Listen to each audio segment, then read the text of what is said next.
Muy buenas tardes a todos ustedes. Gracias por conectarse una vez más a este estudio de Daniel, el quinto reino.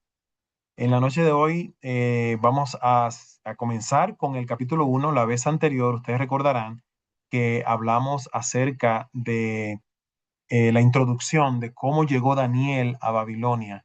Me parece interesante esa parte porque nos permite darnos cuenta claramente cómo ya Daniel llega. Daniel no era de Babilonia, así que él llega a Babilonia y de esa manera entonces nos damos cuenta. Si te interesa saber un poco más con respecto a cómo Daniel llega a Babilonia, te voy a pedir por favor que entonces vayas a YouTube y veas la sección número uno. En este caso vamos entonces a hablar de Daniel, el capítulo uno. Muy bien, anteriormente, como ya habíamos dicho, la vez anterior hablamos acerca de cómo se dividió el reino de Israel. Ustedes recordarán que mencionamos que había un solo reino en los tiempos de Saúl, luego en los tiempos de David un solo reino, en los tiempos de Salomón un solo reino, y luego entonces con Roboam, hijo de Salomón, cometió el error de subirle los impuestos al pueblo y hubo una guerra civil y el imperio, el reinado se dividió en dos. En el reino del norte y el reino del sur. El reino del sur entonces era Judá y en el reino del sur estaba como rey Roboam. En el reino del norte, que vino a ser Israel con su capital en Samaria, vino a estar Jeroboam. No confundan los nombres. Roboam en el reino de Judá, Jeroboam en el reino de Israel en el norte. Bueno, pasó muchos años, hasta entonces hubo una invasión del reino de los asirios, debo decir, en Israel, y luego entonces del rey Nabucodonosor en Judá. Esto es un repaso de la vez anterior. Y entonces Daniel fue tomado. Así que ahí hablamos de la caída de Israel y de Judá. El exilio a Babilonia se produce como producto de la invasión de Babilonia a Israel. Y entonces en Babilonia se lleva cautivo un grupo de personas, entre ellos jóvenes, como Daniel y sus tres amigos, que lo vamos a ver en el día de hoy. Así que el libro de Daniel es una descripción de la vida de este joven que habrá tenido entre 12 y 16 años, poco más, poco menos, en una tierra diferente, en una tierra inhóspita, con cultura diferente, con religión diferente, con costumbres diferentes. Eso es el libro de Daniel. Y en el día de hoy vamos a ir específicamente al capítulo uno del libro de Daniel. Muy bien. ¿Qué vamos a hablar en el día de hoy? Bueno, hoy vamos a hablar de Daniel capítulo uno y vamos a hablar de la universidad, porque Daniel fue llevado a una universidad y recuerden ustedes, y lo vamos a ver, que estuvo en la universidad por 3 años allí en Babilonia. Vamos a hablar también de el cambio de nombre que se le hizo a Daniel. Parte de la transculturización que él sufrió fue cambiarle el nombre, porque la intención era quitarle toda su historia, removerle su religión, removerle su cultura, y parte del remover la cultura tiene que ver con el cambio de nombre, así que se le cambió el nombre. Y finalmente vamos a hablar un poco acerca de la sabiduría de Dios. Este capítulo también es introductorio, es Daniel llegando, así que vamos a continuar entonces directamente. ¿Qué hablamos el lunes? Para que lo vean más, un poco más gráficamente y se recuerden. Bueno, hablamos en Daniel capítulo uno que dice que en el año tercero del reinado de Joacín, y ahora lo voy a enseñar la gráfica para que ustedes se ubiquen, en el año tercero del rey Joacín, rey de Judá, vino Nabucodonosor, rey de Babilonia, a Jerusalén. Lo voy a poner un poco más grande para que ustedes lo vean. Y la sitió, y el Señor entregó en sus manos a Joacín, rey de Judá, y parte de los utensilios de la casa de Dios, y los trajo a tierra de Sinar. Sinar es la llanura en donde estaba Babilonia, que es lo que es hoy Irak, a la casa de su Dios, y colocó los utensilios en la casa del tesoro de su Dios. Esto ya lo vimos la vez anterior. Y en aquella ocasión vimos esta gráfica en donde le menciono acá, en la parte de arriba, Roboam es el último rey que tuvo el imperio unido, no el imperio, no era un imperio, realmente era un reinado de Israel que tenía Israel y Judá juntos. Pero entonces, en los años de Roboam, como te mencioné, Jeroboam hizo una guerra civil y dividió la parte de Israel. La parte que ustedes ven acá abajo se refiere a Israel, cuyo último rey es Oseas, este que está acá. Y luego entonces la parte de arriba es Judá, cuyo último rey es Sedequías. Pero ustedes vieron en la imagen anterior que nos habla de que en el año tercero del rey Joacín, rey de Judá. Si vamos a la gráfica a buscar el rey Joacín, entonces aquí es donde comienza la invasión, es la primera invasión y es la primera deportación. Una deportación pequeña, pero es la primera deportación. Y en esa primera deportación es tomado Daniel. Luego entonces suceden otros reyes que son básicamente reyes vasallos, títeres, hasta el rey Ezequías, que es el último que ustedes ven acá, que intentó sublevarse contra Babilonia, pero entonces Nabucodonosor mandó una ofensiva y aplastó totalmente a Joacín, y allí fue donde destruyó totalmente a Jerusalén en el año 586 y destruyó el templo. Así que simplemente un corto resumen de lo que vimos la vez anterior con respecto a la historia de Israel y de Judá. Y también les presenté esta tabla en donde aparecen los reyes. Josías fue, como quien dice, el último rey independiente que hubo en Judá. Él hizo reformas religiosas, y naturalmente se enfrentó al rey de Egipto. Joacás, ya en este caso, ya había una especie de control egipcio. Fue depuesto por el faraón Necao y fue llevado a Egipto. Ya Joacín, entonces, todavía Egipto estaba en dominio, pero Babilonia venció a Asiria en la batalla de Carquemis. Y entonces ahora Joacín pasó a ser un rey vasallo de Babilonia. Y aquí ocurre la primera deportación. En este momento es donde Daniel es llevado a Babilonia en el 605. Luego entonces viene el otro rey vasallo, que es Joaquín, también era controlado totalmente por Babilonia. Aquí hubo una gran deportación, pero el fin del reino de Judá fue en los años de Sedequías. Fue rebelde, fue un rey vasallo, pero fue rebelde, y fue la segunda y última deportación a Babilonia y naturalmente la destrucción del templo. Así que esa es más o menos la secuencia de los últimos 5 reyes de Judá. Ya ustedes recordarán que Israel no existía porque hacía 136 años que Israel había sido destruido por los asirios. Judá es destruido por los babilonios. Muy bien. Vamos entonces a lo que nos compete en el día de hoy. Vamos a la parte que llamamos la universidad. Muy bien. Leemos entonces, dice, y dijo el rey, estamos en Daniel capítulo 1, ya leímos el versículo 1 y el versículo 2, que nos habla acerca de la deportación y cómo ya Daniel llegó. Ahora, cuando Daniel y sus amigos y unos cuantos más llegan a Babilonia, dice acá, y dijo el rey a Aspenaz, jefe de sus eunucos. Recuerden ustedes que dijimos la vez anterior que los eunucos eran personas que se castraban y se castraban con la intención de que sirvieran al rey, de que no tuvieran familia, que no tuvieran preocupaciones, pero también como una protección extra del rey para que ellos no le hicieran nada a el harén, a las mujeres del rey. Así que eran una persona que estaban cerca del rey, pero eran educados. Así que se cree, no puedo asegurarlo, no hay una manera de asegurarlo, que Daniel es probable que haya sido eunuco. Como una vez más, no podemos asegurarlo, no hay manera de hacerlo, pero hay una alta probabilidad, considerando el hecho de que Isaías, el capítulo 39, el versículo 7, nos habla de una profecía en donde se decía que tus hijos van a ser llevados a Babilonia y van a ser hechos eunucos en la corte del rey. Así que, bueno, en este caso, el líder de los eunucos era Aspenaz, era jefe de los eunucos. El rey le pidió que trajese de los hijos de Israel, del linaje real, de los príncipes, muchachos en quienes no hubiera tacha alguna, de buen parecer, enseñados en toda sabiduría, sabios en ciencia y de buen entendimiento, e idóneos para estar en el palacio del rey, a que les enseñase las letras y la lengua de los caldeos. Noten esto interesante, mi gente, porque eh, Daniel no era cualquier persona del pueblo, sino que era parte de la nobleza de Judá.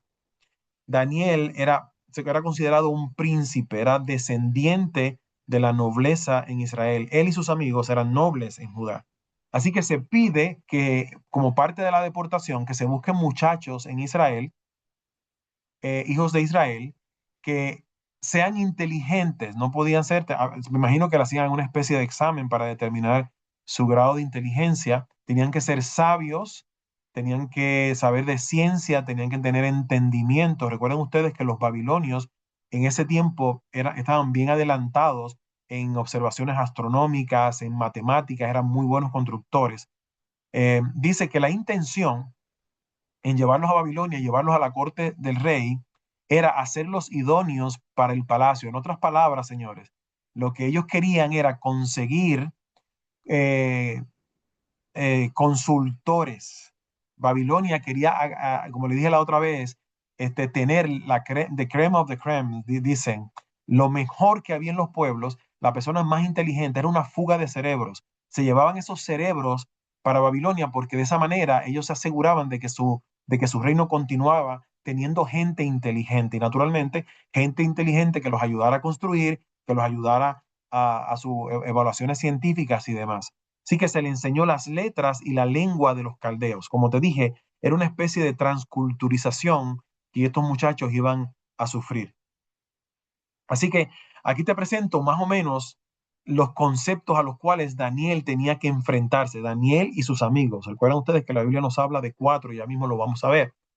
En los tiempos de Daniel, él tenía que enfrentarse con conceptos babilonios y tenés que entender que uno de las de los pueblos antiguos más conocidos era Babilonia por su escritura cuneiforme. Lo que ustedes ven acá, en esta parte, es una tabla de arcilla y ven más o menos un pequeño aplicador de madera que se utilizaba para formar estas letras. Estas son letras cuneiformes. Eh, se escribían de esta manera y naturalmente la escritura le dio mucho poder a los babilonios. Estaban escritas en tablillas de arcilla, con la arcilla húmeda se le daba forma y se hacían las letras, estaba compuesto de signos en forma de cuña, se usaba para documentos oficiales, leyes, literatura, comercio y registros astronómicos. Nosotros reconocemos todavía hoy día, la arqueología ha encontrado escrituras relevantes de los caldeos, que también se conocen a los babilonios, como por ejemplo el Código de Hammurabi. De hecho, tuve la oportunidad de verlo en el Museo del Louvre en Francia. Allí está una piedra grande en donde hay un código que es una especie de explicación social para la sociedad. Hay crónicas reales, registros astronómicos, y como ustedes recordarán también, está el poema del Gilgamesh. Algunos de ustedes lo han escuchado. Este poema del Gilgamesh es otra crónica parecida a el diluvio que menciona la Biblia, de Noé.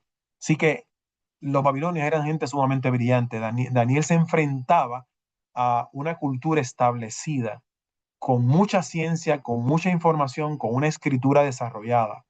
¿Qué más había? Bueno, la lengua de los caldeos hablaban el acadio, eh, era la lengua oficial del imperio babilónico, era una lengua semita.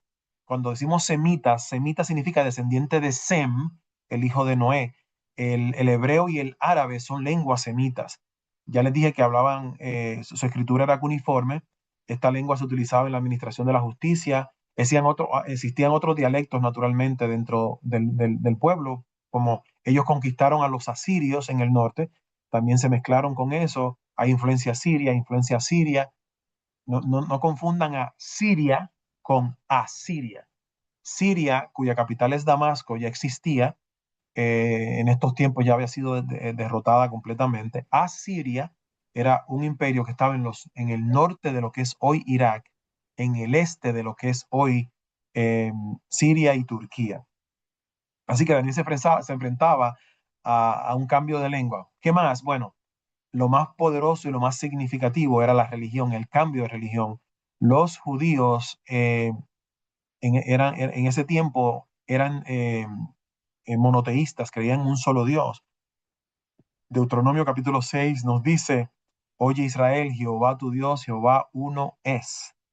Ahora Daniel iba a una sociedad politeísta en donde se adoraban diferentes dioses, en donde había diferentes dioses para diferentes circunstancias. Y aquí les presento algunos de ellos, como el dios Marduk, que era el principal dios de los babilonios, el dios Nadu, dios de la escritura y la sabiduría, y voy a presentarle un poquito más detalles en adelante, el dios Sin, dios de la luna, y la diosa Ishtar. Y esto es interesante porque se cree en Estados Unidos el día domingo de resurrección, después de la resurrección de Cristo, se celebra Eastern.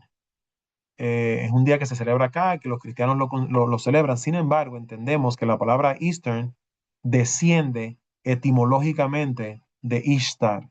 Era una celebración pagana que se hacía en la primavera y ha venido a nosotros a través de los tiempos. Y te voy a explicar cómo llegó eso a nosotros. Aquí te presento una tabla que a mí me pareció muy interesante. La preparé porque, bueno, a mí me gustan estos detalles. Espero que a ti también te guste y que los disfrutes, porque para mí la historia y la geografía te dan un marco claro para entender la Biblia. Aquí te presento las imágenes de diferentes dioses de Babilonia y sus nombres. Como por ejemplo, aquí está Marduk, este que está acá. Eh, Está Nabú, pero vamos por parte. Marduk pasó a Grecia, o más bien tiene su equivalente aproximado. Antes que nada, Marduk era el dios supremo, orden realeza, era el dios supremo completamente. Era un equivalente con el dios Zeus en Grecia y con el dios Júpiter en Roma. Nabú, que era el dios de la sabiduría y de la escritura, tiene un equivalente en Hermes en Grecia y en Mercurio en el Imperio Romano. Shamash, que era el dios sol y de justicia, era equivalente a Apolo en Grecia y también a Apolo en Roma. Ishtar, este es un poco interesante, que era la diosa del amor, la fertilidad y la guerra, tiene su equivalente en Afrodita y en Venus. Esta parte es interesante porque en el Nuevo Testamento se nos habla de Diana. No sé si ustedes se acuerdan de Diana, Diana de los Efesios. Difícil escribir con esto. Diana. A Pablo por poco lo matan por haber amenazado el culto de Diana, pues su equivalente es Ishtar y ya venía desde estos tiempos la adoración a la diosa del amor y la fertilidad. Naturalmente, en nuestros tiempos es posible que ese tipo de adoración se haya filtrado dentro del cristianismo. Pero bueno, no estamos en este momento hablando de eso, en otro momento quizás lo podemos tratar. Entonces está Sin, cuyo equivalente es Selene, y entonces Luna era la diosa de la luna y los calendarios, y finalmente Abad, Zeus y Júpiter para los romanos, que es el dios de las tormentas y la lluvia. Espero que esto haya sido interesante para ustedes. Eh, a ver si puedo borrar todas estas cosas para entonces continuar. Estos detalles los damos para que te ubiques geográficamente y te ubiques también, naturalmente, desde el punto de vista histórico, de dónde descienden las cosas. Ahora vamos al cambio de nombre. Ya vamos a hacer un poco de la universidad, hablamos de cómo Daniel, a lo que Daniel tenía que enfrentarse. Cambio de nombre, Daniel capítulo 1, y voy poco a poco sobre el capítulo 1. Versículo 5 dice, y les señaló el rey ración para cada día de la provisión de la comida del rey y del vino que él bebía, y que los criase 3 años, ahí vean los 3 años que le dije de la universidad, para que al fin de ellos se presentasen delante del rey. Entre estos estaban Daniel, Ananías, Misael y Azarías. Ahí aparecen los nombres hebreos, los nombres que estos jóvenes tenían en Judá. Ahora bien, en el versículo 7 nos dice, a estos el jefe de los eunucos puso nombres, puso a Daniel, Belsasar, a Ananías, Sadrach, a Misac, Mesac y a Azarías, Abednego. Parte del cambio cultural y religioso era cambiarle los nombres. Aquí hay una representación de cómo pudo haber sido este momento, naturalmente, ¿verdad? Daniel, Belsasar, era el nombre de Babilonia. Ananías, Sadrach, Misael, Mesac, Azarías, Abednego. Naturalmente, me imagino que ellos lo hacían quizás porque era difícil también pronunciar los nombres hebreos y era más fácil para ellos simplemente ponerle un nombre relacionado a Babilonia. Seguimos en el versículo 8, Daniel capítulo 1, versículo 8, dice, y Daniel propuso en su corazón no contaminarse con la porción de la comida del rey. Escuchen esto, señores. La historia de Daniel es una historia de resiliencia, es una historia de resistencia. Estos muchachos que eran adolescentes propusieron en su corazón, pero nota que ahí dice que Daniel propuso en su corazón. Esto implica que la influencia de Daniel tuvo un efecto directo sobre el comportamiento de sus 3 compañeros. Si asumimos esto y entendemos que Daniel, él lo escribió de esta manera, él comenzó con la propuesta. Es interesante cómo si una persona se mantiene firme ante la presión, es probable que, por ejemplo, las demás personas también decidan mantenerse firmes ante la prueba. Me parece sumamente interesante este detalle. Ni con el vino que él bebía, pidió por tanto el jefe de los eunucos que no se le obligase a contaminarse. Y puso Dios a Daniel en gracia y en buena voluntad con el jefe de los eunucos. Es curioso que Daniel le diga al jefe de los eunucos, no quiero comer tu comida, y aún así le caiga bien al jefe. Lo ideal sería entonces, lo normal sería que el jefe se molestara con él. De hecho, el jefe de los eunucos le habla y le habla de su preocupación. Aquí vemos a Daniel y sus amigos diciéndole al jefe de los eunucos, no me interesa comer la comida, lo que yo quiero que tú me des, y él le da los detalles. Dijo el jefe de los eunucos a Daniel, temo a mi señor el rey, que señaló vuestra comida y vuestra bebida. Entonces él le dijo, mira, por favor, no me metas en problemas, no me metas en lío. ¿Cómo tú vas a decirme que tú no te vas a comer la comida del rey? Yo tengo miedo que el rey le moleste lo que tú estás diciendo y me haga algo a mí porque yo soy responsable por ustedes. Así le dijo entonces el jefe de los eunucos, pues luego que él vea vuestros rostros más pálidos que los de los muchachos que son semejantes a vosotros, condenaréis para con el rey mi cabeza. Entonces, esta persona le decía, si ustedes no comen bien y el rey los ve que están pálidos, van a pagar conmigo, mi cabeza es la que está en juego. Así que por favor no me pongan en esa situación tan incómoda. A eso entonces, Daniel inteligentemente le dijo a Mecar, que estaba puesto por jefe de los eunucos sobre Daniel, Ananías, Misael y Azarías, te ruego que hagas la prueba con tus siervos por 10 días y nos des legumbre a comer y aguas a beber. Nota que él le dijo, mira, yo no voy a comer la comida del rey, yo quiero que tú me des legumbres. Era básicamente vegetariano lo que estaba comiendo. Y dame agua. Y al cabo de 10 días, compara nuestro semblante con los demás muchachos que están comiendo la comida del rey. Si nosotros nos vemos pálidos y desfavorecidos, no hay ningún problema, tú tienes toda la razón y volvemos entonces a seguir en eso. Así que yo te voy a dar ese reto, te voy a invitar a que lo haga, le decía a Daniel. Así que entonces, acá, seguimos leyendo, te ruego que hagas la prueba con tus siervos por 10 días y nos des legumbres a comer y agua a beber. Compara luego nuestros rostros con los rostros de los muchachos que comen la ración de la comida del rey y haz después con tus siervos según veas. Si nos ves pálido, está bien, no hay ningún problema. Volvemos entonces a comer lo que sea, pero lo que nosotros queremos es legumbres a comer, agua y agua a beber. Una comida simple, una comida sencilla.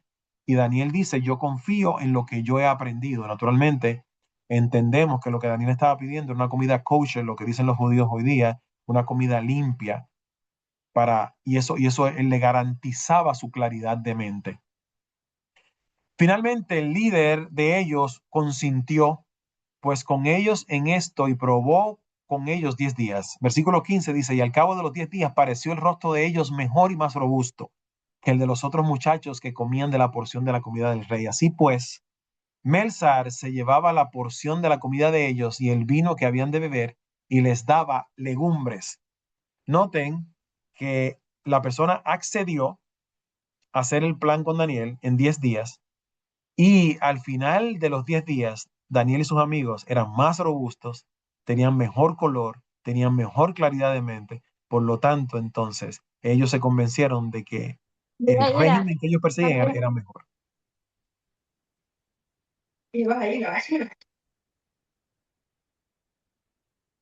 Bien, continuamos. Tenemos acá a un micrófono abierto. Ok, continuamos. Vamos entonces a la parte de la sabiduría de Dios. Daniel 1 dice lo siguiente, 1 capítulo, versículo 17. A estos 4 muchachos Dios le dio conocimiento e inteligencia en todas las letras y ciencias. Y Daniel tuvo entendimiento en toda visión y sueños. Pasados pues los días, el fin de los cuales había dicho el rey que los trajesen, el jefe de los eunucos los trajo delante de Nabucodonosor. O sea, después que ellos terminaron su universidad de 3 años, después que se prepararon completamente, después que educaron la lengua caldea, después que aprendieron matemática, después que aprendieron ciencia, Entonces llegó el momento, digo yo, del examen final, que era traerlos ante el rey para que el rey los viera. El versículo 19 dice, y el rey habló con ellos y no fueron hallados entre todos ellos otros como Daniel, Ananías, Misael y Azarías. Y es interesante que todavía Daniel, a pesar de que le cambiaron los nombres, continuó utilizando y escribiendo los nombres judíos en su crónica, porque obviamente está escribiendo los nombres judíos. Así pues, estuvieron delante del rey en todo asunto de sabiduría e inteligencia que el rey les consultó. Los halló 10 veces mejores.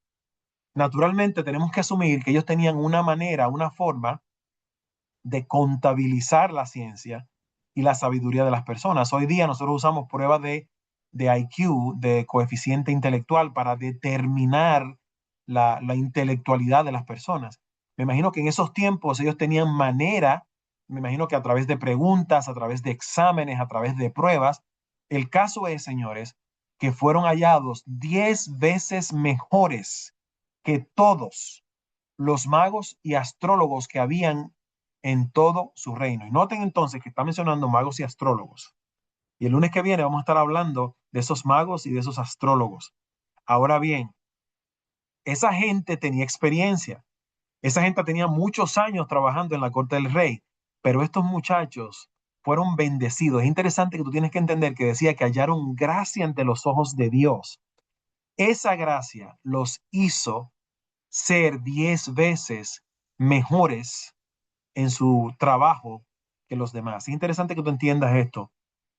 La Biblia me dice y me aclara qué es la gracia. En el Nuevo Testamento, la gracia nos habla de que es un don inmerecido. Efesios capítulo 1 nos habla de que Dios te amó y te bendijo y lo hizo por el puro afecto de su voluntad. Efesios capítulo 1 versículo 3. La gracia es cuando Dios te da sin que tú lo merezcas. Ciertamente, no era que Daniel y sus amigos eran santos, señores. La Biblia no se trata de gente santa. Si asumimos que la santidad es separado para Dios, pues entonces puedes decir sí, pero la santidad solo es de Dios. Dios es el perfecto. La Biblia es una crónica de personas imperfectas que Dios utiliza para su plan, para bendecir a los demás. Y Daniel y sus tres amigos hallaron gracia ante la presencia de Dios. Y esa gracia los elevó por encima de personas que llevaban muchos años en la corte del rey e impactó la corte del rey. ¿Por qué esta gente alcanzó gracia, señores? ¿Por qué? Tú dices, bueno, no podemos hablar todavía de Jesús porque Daniel existió unos 500 años, unos 600 años antes de Jesús. No podemos hablar de gracia. Sin embargo, Hebreos capítulo 11 nos dice que los héroes de la fe del Antiguo Testamento alcanzaron bendición y alcanzaron gracia mirando hacia el frente al Jesús que habría de venir. Entonces, la razón por la cual Daniel y sus amigos, y vamos a verlo en este libro que es maravilloso, la obra que Dios hace con ellos, alcanzaron este nivel porque miraron hacia el frente la bendición de Dios a través del Mesías. Y recuerden ustedes que Daniel, lo vamos a ver más adelante, Daniel, Dios envió a Gabriel, el ángel Gabriel, que es el que se encarga básicamente de hablar acerca de las profecías mesiánicas, para darle una profecía mesiánica a Daniel. Así que Daniel experimentó al Mesías antes de que él llegara. Así que es maravilloso entender que la gracia que Daniel adquirió y la manera en la cual Dios lo bendijo fue que hizo que impresionara él y sus amigos a la corte del rey como lo hizo. El próximo lunes vamos a estar hablando acerca del sueño misterioso que tuvo el rey de Babilonia. Un sueño inquietante, un sueño increíble, un sueño revelador. Pero ¿qué problema tenía el rey? Porque se le había olvidado el sueño. ¿Qué lío? ¿Qué problema trae esto? El capítulo 2, el lunes que viene, lo vamos a tratar, lo vamos a discutir. Y allí entonces vamos a estar hablando acerca del sueño y cómo Daniel se salva de la muerte y salva de la muerte a sus amigos, y no solamente a sus amigos, sino a los magos y astrólogos y a los científicos de Babilonia mediante la bendición que Dios le da. Así que Eso básicamente es el capítulo 1 del libro de Daniel. Yo voy a pasar entonces ahora a los comentarios. Voy a detener la grabación y vamos entonces a ir a sus preguntas y comentarios.